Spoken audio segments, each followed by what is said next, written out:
Varicose veins కి సరైన చికిత్స కోసం సంప్రదించండి ఎవిస్ హాస్పిటల్. నమస్కారం. విష్ణు పురాణం 14వ రోజు పారాయణలోకి వచ్చామండి. సౌభరి కథ విన్నాము. ఇప్పుడు మాంధాత కుమారుడైన అంబరీషుని కొడుకు యవనాశ్వుడి గురించి చెప్పుకుందాం. ఇతని సుతుడు హరిషుడట. వాని సంతతి అంగిరసులు అనేటువంటి గంధర్వులు, 6 కోట్ల మంది గంధర్వులు ఈయన సంతానంగా ఉన్నారట. వీళ్ళు ఏం చేశారు, పాతాళానికి వెళ్ళి అక్కడున్న నాగరాజులను చితకొట్టి వాళ్ళ ఆధీనంలో ఉన్న రత్నాలను, కామినీ రత్నాలను కూడా, స్త్రీలను కూడా అనమాట, బలాత్కరించి గ్రహించగా నాగరాజులు బయలువెడలి పాలకడలిని చేరి కాలాత్ముడు, లోకారాధ్యుడు, సర్వమంగళమూర్తి, లోకాభిరాముడు, కరుణాసాగరుడు, పన్నగసేనుడు, శంఖచక్రధరుడు, కోటి సూర్యప్రభాభాసమానుడు, సౌభాగ్యలక్ష్మి సమేతుడు అయినటువంటి లక్ష్మీకాంతుణ్ణి ప్రార్థించగా యోగ నిద్రలో ఉన్న శ్రీపతి మేల్కొన్నాడు.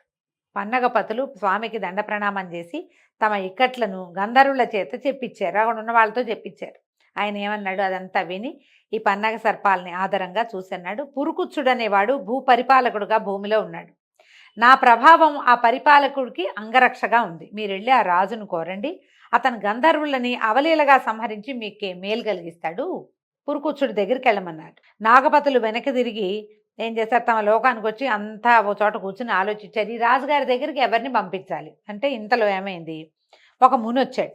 ఆ ముని వచ్చి ఏం చెప్పాడంటే, దీనికి ఎవరిని పంపించాలో ఆయన ఐడియా ఇస్తున్నాడు. పురుకుచ్చుడు నర్మదా నది యందు అత్యధిక ప్రేమతోటి ఉన్నాడు. నర్మద కూడా ఆయన పట్ల అనురాగంతో ఉంది. నర్మదా యొక్క నది స్త్రీ రూపం అన్నమాట.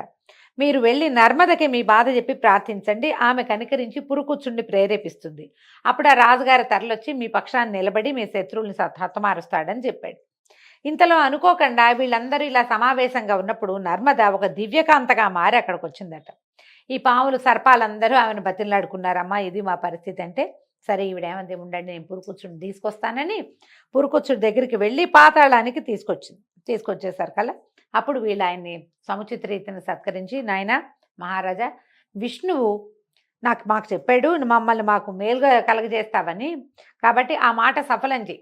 నీ పేరు మేము మహావిష్ణువు దగ్గరే విన్నాము, మాకు సహాయం చేయమని అడిగారు. అయితే ఈ పురుకుచ్చుడు ఏం చేశాడు, ఈ నాగులకి శత్రువులుగా ఉన్న గంధర్వులను ఎదిరించి సహజము విష్ణు ప్రభావ భరితము అయినటువంటి భుజబలంతో ఈ 6 కోట్ల మంది గంధర్వుల్ని సంహరించేశాడట. నాగులకి నిర్భరమైన ఆనందాన్ని కలిగించాడు. వాళ్ళకి ఎలాంటి కష్టం లేకుండా చేసి వాళ్ళ వల్ల స్వకులాభివృద్ధి, నువ్వు వంశాభివృద్ధిని వరంగా పొంది ఇంటికి వచ్చేసి సంతోషంగా ఉన్నాడు. ఇలాంటి ఉపకారాన్ని తమకు చేసినటువంటి ఈ నర్మదకి ఏమైనా వరం ఇవ్వాలని ఈ పన్నగ వటువులు ఆమెను పూజించి ఏమన్నారు, అమ్మా నీ పేరు చతుర్థి విభక్త్యంతంగా చేసి చివర నమః చేర్చి ఉభయ సంధ్యలందును భక్తితో స్మరించే వాళ్ళకి సర్పవిషం సోకదు. నీ దివ్యనామం ఉచ్చరిస్తూ భుజించే వారికి ఆ సమయంలో విషం ఇచ్చినా కూడా అది అమృతమవుతుందని వరం ఇవ్వగా నర్మద సంతోషించి అంగీకరించి పురుకుచ్చుని వద్దకు వెళ్ళి అనురాగంతో అతన్ని వరించింది. ఏమిటో విశేషంగా చతుర్థి విభక్త్యంతంగా చెప్పేవంటే ఏం లేదండి, చాలా నర్మదాయై నమః, మనం రమాయై నమః చెప్పుకుంటాం, లక్ష్మి అయి నమః అని చెప్తాం, పార్వతి అయి నమః, గౌరీ అయి నమః, ఇవన్నీ చతుర్థి విభక్త్యంతాలు.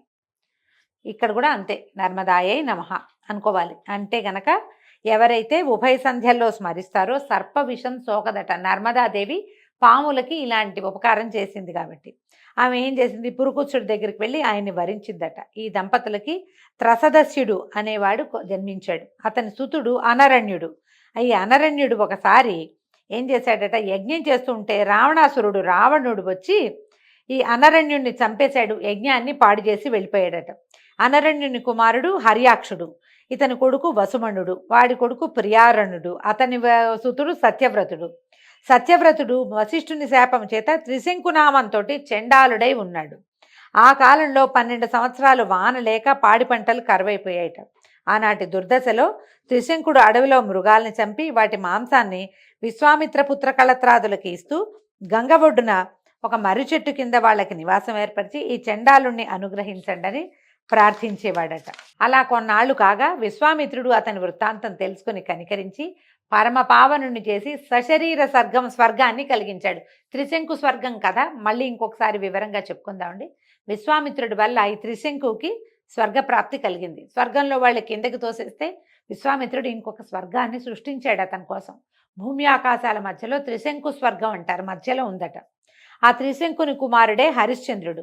ఈ హరిశ్చంద్రుడు సకల సంపదలు విశ్వామిత్రునికి సమర్పించి సత్యవ్రతాన్ని పరిపాలించి సత్యహరిశ్చంద్రుడని సార్థక నామధేయుడయ్యాడు.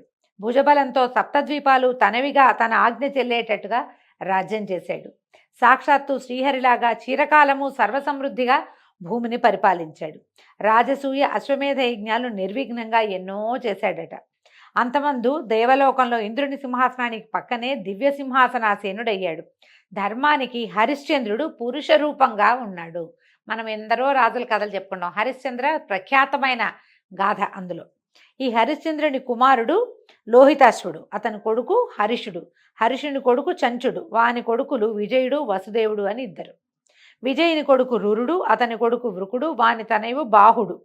బాహుడు రాజ్యపాలన చేస్తుండగా హైహైలు ఆకస్మికంగా వచ్చి రాజ్యం ఆక్రమించుకోగా బాహుడు చేసేదేం లేక భార్యా సమేతుడై ఔర్వ మహాముని ఆశ్రమానికి వెళ్ళిపోయాడు. అయితే అతని భార్య నిండు గర్భిణిగా ఉందట. ఒకనాడు ఆ ఇల్లాలకి ఏంటంటే కష్టం వచ్చింది. ఒక భార్య తాలూకు సవిత అంటే రెండో భార్య. ఆవిడకి ఏమనిపించేది, తనకి సంతతి లేదనే విచారము, సవతికి సంతతి కలుగుతుందనే కోపము ఏకం కాగా ఈ విషం పెట్టిందట. సవితికి విషం పెట్టేసరికల్లా ఆ గర్భం స్తంభించిపోయి ఉండిపోయిందట. అలా 7 సంవత్సరాలు అయింది. 7 సంవత్సరాలు అయిన తర్వాత ఈ బాహుడు పరలోక గతుడయ్యాడు. గర్భం అట్లాగే ఉండిపోయిందట. అంతటి గర్భవతి అయిన పట్టమహిషి భర్తతో సహగమనం చేయటానికి సన్నద్ధురాలై చితి దగ్గరికి చేరేసరికి ఆవిడ కూడా సహగమనం చేద్దామనుకుంది. 3 కాలాలు తెలిసిన మహాముని అయినటువంటి ఔర్వుడు ఆశ్రమంలో నుంచి బయటకు వచ్చి ఏం చెప్పాడట, పట్టమహిషిని భారించాడట. అమ్మా, నువ్వు చితిలో ప్రవేశించకు. నీ కడుపులో ఉన్న బిడ్డ అసమాన బలపరాక్రమాలు కల వీరుడై విరోధి యముడై భాస్కర సమతేజుడై రాణిస్తూ ఏకఛత్రాధిపత్యంగా భూమిని పరిపాలిస్తాడు. ఎన్నో యజ్ఞాలు దేవతలకు నరులకు సంతుష్టిగా చేస్తాడమ్మా. చక్రవర్తి అవుతాడు. బలిష్ఠులైన కొడుకులు మిక్కిలిగా కలవాడవుతాడు. ఈ సాహసాన్ని విడిచి ధైర్యంగా ఉండు అని చెప్పాడు. చెప్పేసరికల్లా ఈవిడేం చేసింది, ధైర్యంగా ఉండి భర్తకి పరలోక క్రియలు చేయవలసినవన్నీ చేసేసి ముని ఆశ్రమంలోనే ఉన్నది. అయితే కొన్ని దినాలకి గరముతో కొడుకుని కన్నది. ఆ విషంతో అలా బిగుసుకుపోయి ఉన్న పిండం మెల్లిగా శిశువుగా మారింది. అప్పుడు ఆ విషంతో కుమారుడు జన్మించాడట ఆమెకి. అయితే ఔర్వుడు అనే మహర్షి ఆ పిల్లవాడికి సగరుడు అంటే గరము అంటే గరళము తెలుసు కదా మనకి. గరళం అంటే విషం, గరము అన్నా కూడా విషమే. సగరుడు అని పేరు పెట్టాడట. అయితే పేరు పెట్టి జాతకర్మాది క్రియలు జరిపించి చెవులోపనయనాదులు, విద్యాభ్యాసము, శాస్త్రము, అస్త్రశస్త్రాదులు అన్నిటికి సంబంధించిన శిక్షణ, ఎన్నో విద్యలు నేర్పించాడు. అయితే ఏమైంది, ఒకనాడు సగరుడు తల్లి దగ్గరికి వచ్చి అడిగాడట, అడవుల్లో ఉండటం ఎందుకమ్మా మనం ఇక్కడ ఎందుకున్నాం, మా తండ్రి ఎక్కడున్నాడు అని అడిగితే అప్పుడు ఏం చెప్పేది, నాయన హైహైలు మూకమ్మడిగా వచ్చి పోరాడి మీ తండ్రిని అడవులకి పారదోలేరు. తర్వాత సవితి మీ పింతల్లి నాకు విషం పెట్టింది. మీ నాన్నేమో ఇలా పరలోక గతి అయ్యాడు. ఔరుని చేయూతతోటి నేను నిన్ను ఇట్లా పెంచాను నాయన అనేసరికల్లా ఇతను ఏం చేశాడట, సగరుడు ఆ దుష్టుల్ని వధించి ముల్లోకాల్లోనూ మా నాన్న కీర్తిని వ్యాపింపచేస్తానని చెప్పి హైహైలను యుద్ధానికి పురికొల్పి అందరినీ ముక్కలు చెక్కలుగా ఖండించేశాడట. అయితే ఈ సగరుడి బలపరాక్రమాలు, ఈ పరాక్రమాన్ని చూసి శక యవన కాంభోజాదులు బెదిరి పారిపోయి వశిష్ఠుని దగ్గరికి చేరారట. వశిష్ఠుడు ఆలోచించి వాళ్ళని కులాచారాలు విడిచి గతి తప్పిన వారిగా, బతికున్న చచ్చిన వారిగా చేసి సగరుడి దగ్గరికి వెళ్ళాట. వెళ్ళి, రాజా నీ ప్రతిజ్ఞ చెల్లింది, హైహైలంతా చచ్చిపోయారు, వీళ్ళంతా కూడా చచ్చిన వాళ్ళతోటే జమ. ఎందుకంటే వీడు ఎప్పుడైతే కులాచారాన్ని పాటించలేదో వాడి బతుకున్న వాడి కింద లెక్కే కాదు. నీకు భయపడి ప్రాణరక్షణ కోరుతూ నా శరణు వచ్చారు. శరణన్న వాళ్ళని కాపాడాలి. నేను మీ వంశీయుల కులగురువుని, ముందు నుంచి నా మాట మన్నించాలంటే సరే ఆయనకు ఒప్పుకొని ఏం చేశాడట, ఆ రాజుల్ని విడిచేసి మీ స్థానాల పోండి, మీ రాజ్యాలు మీరు పరిపాలించండి అని పంపించేశాడు. అప్పటి నుంచి యవనులు బోడి తల్లల వాళ్ళు, యవనులకి నెత్తి మీద జుట్టు లేదట. శకులు సగం బోడి తల్లట.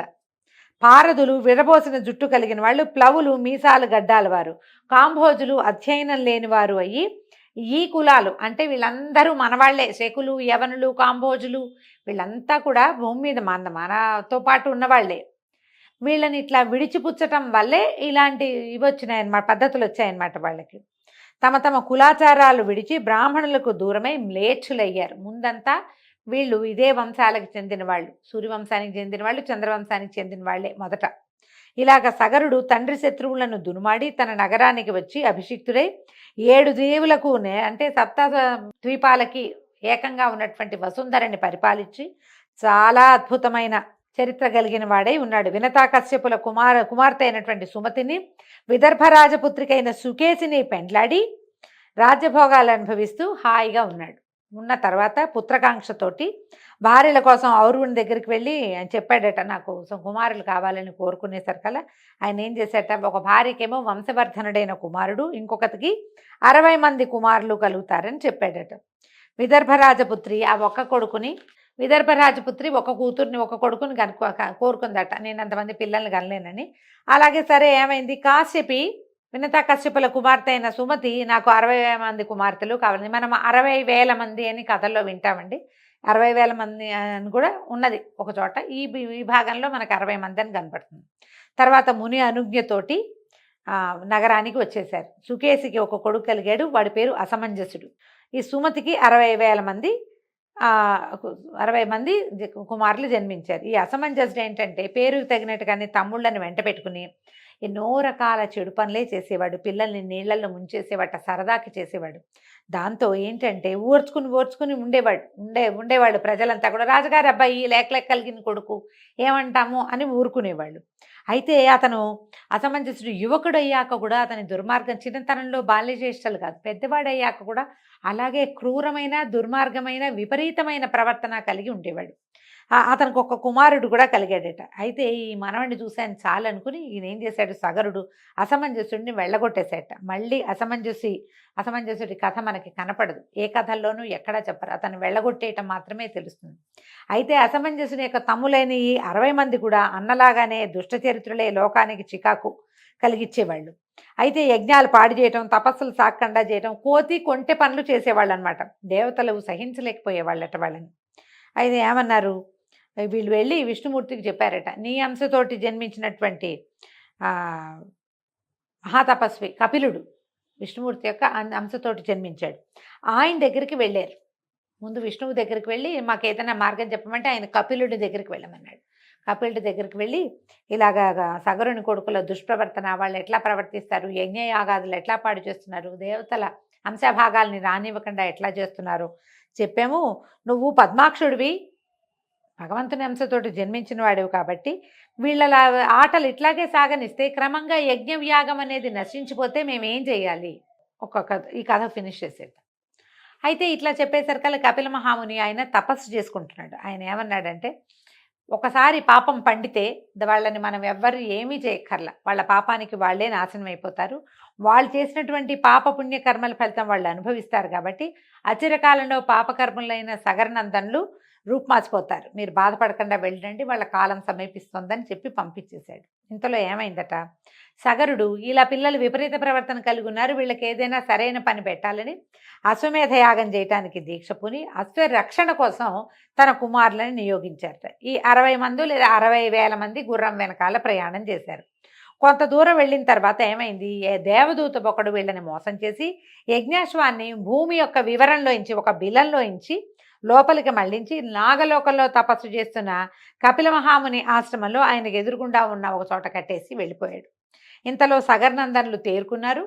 యజ్ఞాశ్వం మాయమైపోయిందని వెతికి గుర్రం కనపడకపోవడంతో భూమి మీద 4 చెరగులా వెతికి చివరికి భూమిని తవ్వి లోపలికి ప్రవేశించి పాతాళంలోకి వెళ్ళిపోయి కపిల మహాముని ఉన్న చోట అక్కడ యాగాశ్వాన్ని చూశారు. అసాధారణ దీక్షతో కళ్ళు మూసుకుని తపస్సు చేసిన మహామునిని చూశారు. ఆయన కొంత దూరంలో చెట్టు కింద ఉన్న యాగాశ్వాన్ని చూసేసరికల్లా ఈ ఆయుధాలని జల్పిస్తూ, మా తండ్రి చేస్తున్నటువంటి యజ్ఞాన్ని పాడు చేయడానికి వీడెవడో వడంబడ్డాడు, వీడే తీసుకొచ్చి ఉంటాడని భావించి ఇదట్లా సన్యాసిలాగా నటిస్తున్నాడు, చితకొడదామని చెప్పేసి అందరూ మీదకెళ్ళారట. ఎప్పుడైతే తనని సమీపిస్తున్నారో ఈ 60,000 మంది, ఆయన కళ్ళు తెరిచి చూశాడట. కళ్ళు తెరిచిన మరుక్షణం ఏమైంది, కళ్ళలోంచి నిప్పురవ్వలు వచ్చేసి మొత్తం ఈ 60,000 మంది బూడిదైపోయారు. ఎప్పటికీ యాగాశ్వం వెనకాల వెళ్ళిన కుమారులు రాకపోయేసరికల్లా సగరుడు విచారించి గుర్రాన్ని తోలుకురమ్మని తన మనవడు అసమంజసుడి కుమారుడైనటువంటి అంశుమంతుడిని పంపించాడు. అతను ఈ 4 చెరుగులా వెతుక్కుని తన బాబాయిలు వెళ్ళినటువంటి ఆ భూ వివరంలో ఇంచే నాగలోకాన్ని చేరి ఈ కపిల మహాముని దర్శించి నమస్కారం చేసి ప్రార్థించాడు. ఎందుకంటే సగరుని కుమారులు ధూర్తులు, యుక్తాయుక్త విచక్షణ జ్ఞానం లేనివాళ్ళు. కానీ అంశుమంతుడు అలాంటి వాడు కాదు, చాలా వివరం కలిగిన వాడు, ప్రత్యేకమైన ఆలోచన విధానం ఉన్నవాడు. ఈయన ఎప్పుడైతే కపిలుని ప్రార్థించాడో ఆయన నుతికి ప్రసన్నుడై వత్సా గుర్రాన్ని తీసుకుపోయి మీ తాత యజ్ఞం పూర్తి చేయించు అనేసరికల్లా ఇతను అడిగాడు, మా తండ్రులు ఇలా బూడిద కుప్పలైపోయారు, వీళ్ళకి స్వర్గలోక నివాసం అనుగ్రహించంటే ఇప్పుడు కుదరదు అని చెప్పాడు. నువ్వు చెయ్యలేవని నీ పౌత్రుడైన భగీరథుడు అతి తపోనిష్టతో శివుని కృపబడిసి సురగంగని భూమికి రప్పిస్తాడు. ఆ గంగాజల కణాలతో ధరణి పరమపావనమవుతుంది, గంగా ప్రవాహం ఇక్కడికే వస్తుంది. దాని తుంపర్ల చేత నీ తాతలు నీ తండ్రులు పవిత్రులై స్వర్గలోక వాసన అవుతారు. ఈ విష్ణుపాదం నుంచి పుట్టిన ఆ మహానది గాలి సోకినంతనే ఎలాంటి పాపాలైనా ఆ ఏటిలో కలిసిపోతాయి. ఆ పుణ్యనది జలాలలో స్నానం సకల పాపహారం. గంగాజలం ఒక్క కణమైనా సరే శరీరంలో ఏ ఒక భాగంలో పడినా కూడా మనిషి పాప విముక్తుడవుతాడు. నువ్వు గుర్రాన్ని తీసుకుపోనాయనా అని చెప్పేసరికి అంశమంతుడు గుర్రాన్ని తీసుకొచ్చేశాడు. తర్వాత యథావిధిగా అశ్వమేధం పూర్తి చేశారు. సగరతనయుల చేత రూపొందిన సముద్రునికి సాగరుడని పేరు వచ్చింది. ఈ భూవివరాన్ని ఎప్పుడైతే వీళ్ళు తవ్వేసరికల్లా అప్పుడు చిన్న జలపాయగా ఉండేటువంటి సముద్రము చాలా పెద్దదైందని చెప్తారండి. ఈ సగర వృత్తాంతంతో ఈరోజు భాగం పారాయణ పూర్తయిందండి. రేపు ఉదయం మళ్ళీ తర్వాతి భాగంలో కలుసుకుందాము. నమస్కారం.